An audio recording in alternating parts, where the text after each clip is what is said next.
અને ફરીથી શ્વાસ ભરવાનો છે એટલે અહીં શ્વાસને છોડી દઈશું.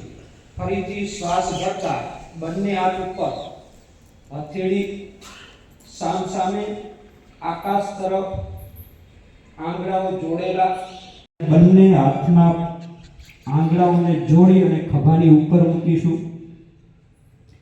શ્વાસની સાથે શ્વાસ ભરીને આગળ ઝુકાવી છાતી પાસે લાવીશું. શ્વાસ ભરી પાછળ, ફરી શ્વાસ છોડીને આરામથી. પછીની એક્સરસાઇઝ છે બંને પગ ખભા જેટલું અંતર ખુલ્લા. બંને હાથને શ્વાસ ભરતા આગળ ઉઠાવીશું. બંને હથેળી સામ સામે, બંને હાથ વચ્ચે ખભા જેટલું અંતર. શ્વાસને બહાર છોડી જમણી બાજુ કમરમાંથી વળીશું. બંને પગના પંજા સીધા રહેશે.